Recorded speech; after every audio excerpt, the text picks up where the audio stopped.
Let me ask you something. How many times do you find yourself procrastinating, putting off important tasks and then feeling guilty about it later? If you're anything like me, probably the answer to that is a lot. But you have to understand that every minute that you procrastinate, it's time that you will never get back. So if you're tired of wasting your potential, feeling stuck, and are ready to take action, this video is for you. My name is Jun Yu. If you're new to the channel, welcome. If you're returning, welcome back. I'm so excited to be breaking down the root cause of this problem that is universal. It's not only affecting you, it's affecting me, affects everyone. But if you can understand the root cause of it, and you can understand the steps that I'm about to discuss with you now, every time that it inevitably occurs in your life, you will be equipped with the right tools to overcome it and actually make progress on your goals. Let's first get right into why this happens. Why does procrastination occur from a human psychological standpoint? Rarely do we procrastinate because the task is overwhelming in and of itself. Instead, there are underlying emotions tied to that task that you are actively running away from. So perhaps you are a perfectionist and you don't return back to your work because you're afraid of messing it up. Or perhaps you've made New Year's resolutions for 2024 and you're not revisiting them because of the guilt or shame that you might feel. Or maybe you're avoiding a project because deep down you're afraid of failing and what that might mean about your abilities. And the best way to address this root cause of procrastination is by making the task as easy as possible for you to initiate. Because once we start taking action, we begin dismantling the perceived complexities that we once had. And it starts to allow us to curate momentum, meaning that the subsequent task becomes that much easier for us to complete. This is how you make progress on those goals that you are currently procrastinating on. And there are practical ways to actually facilitate this, to actually allow you to make the initial task that much easier for you to start. The first technique I want to speak on is the 5-minute rule. And this is where you are committing to just 5 minutes of work before deciding whether or not to continue. There's an incredibly powerful mindset shift that is happening. You go from thinking, I have to study for 6 hours, or I have to complete 6 hours of work associated with my business, from that to 5 minutes. 5 minutes is so easy to the point that you laugh about it. It's feasible, right? And that actually is exactly what we're aiming to do. Because in that 5 minutes, yeah, you're not gonna complete a whole work session, but you know what will happen? Exactly this. You are going to open up your computer. You're going to open up your books. You're gonna get to the right chapter. You're gonna open up your computer to the right tab. You're gonna then actually try to break down the things that you have to complete. And you can start to gain some clarity. And again, what happens is you dismantle those once held perceived complexities that you thought about, because now you're actually taking action. And it's going to make the subsequent task that much easier to complete. So maybe that is the next 25 minutes. And you find yourself in this flow state. That's what we're aiming to do. But we're not thinking about all of those subsequent tasks yet, just the first 5 minutes. This is something that for me, 8 out of 10 times works. When I don't want to be doing something, I actually used to carry around this sand timer when I was growing up in late high school and into early college. And I would carry it around everywhere. And it was literally a 5-minute timer. And I would just flip it over every single time that I didn't want to do something. I'm like, I can do 5 minutes. Come on. I know that I'm bad at a lot of things, but come on, 5 minutes? I can do 5 minutes. And that was a big game changer, and I encourage you to try it out too. The second technique I want to speak on is the Pomodoro technique, the infamous one, the one that has helped millions of students all across the world, and it's for a really good reason, because it combats the issue that most students face, which is procrastination. This works really well for everyone, right? People in the full-time work professional setting, in the entrepreneurial standpoint, actually, especially for entrepreneurs, because we don't have the structure a lot of times. So when you're your own boss, you need to curate these types of structure for yourself. And this is one way that you can do it. And Pomodoro technique is traditionally 25 minutes with 5-minute breaks in between. And after you complete a series of Pomodoros, then you'll take a longer break.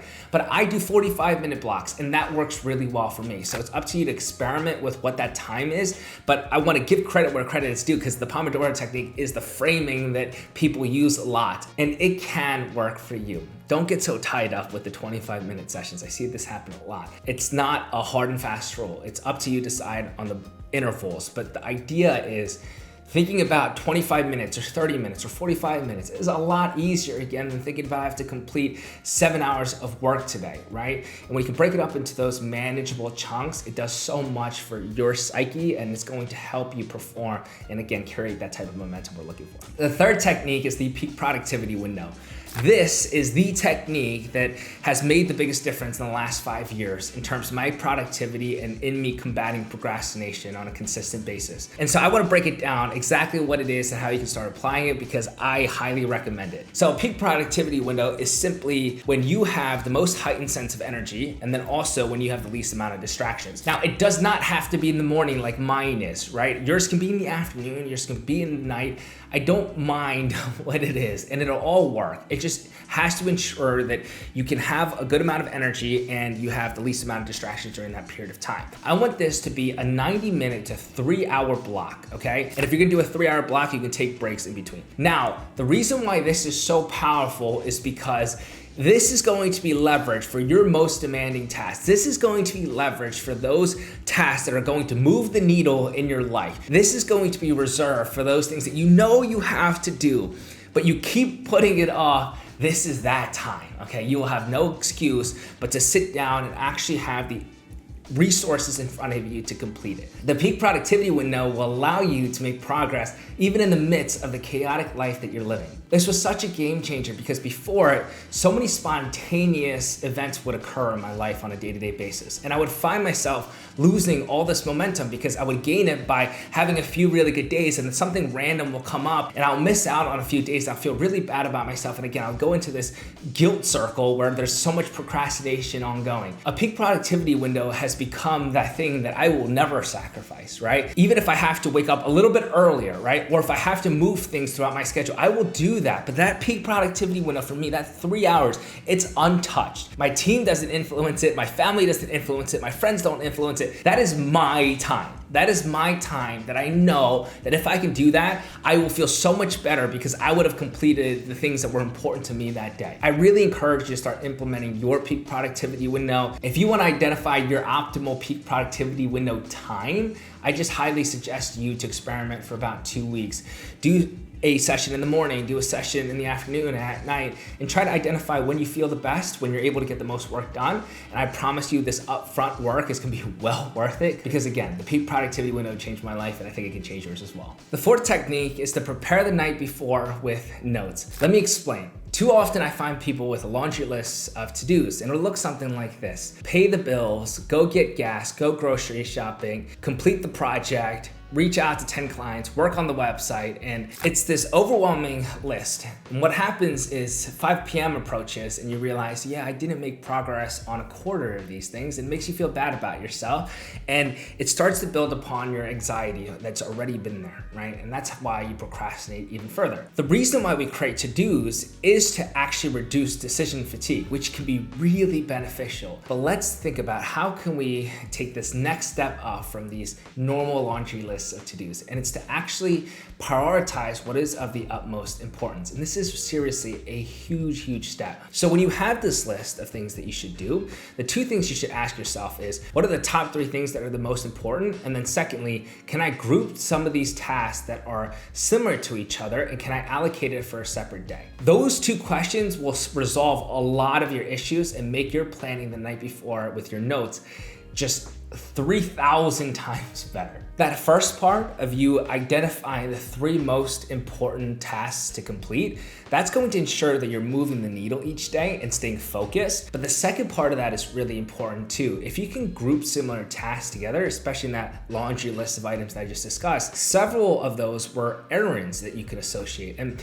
if you were to allocate perhaps Saturday morning to be all of your errands, then there's a high sense of efficiency there. You don't have to expend that precious time and energy switching between different tasks. Now that wraps up the 4 techniques that you can practically implement, but I want to leave you off on this note. Procrastination happens to all of us, and I'm making this of the utmost serious emphasis because I realize this guilt shaming that we tend to put ourselves through is one of the most self-destructive behaviors that is prohibiting you from making any progress towards your goals. Look, if you are procrastinating even in this moment, I want you to understand that it's okay. You will fix it by addressing it, but don't beat yourself over it. It's not going to always look perfect. Perfection's never the goal, right? It's to have a heightened sense of awareness so that when it happens that we know how to fix it and we will make those steps accordingly. I have all the faith in the world in you. You're going to do a great job.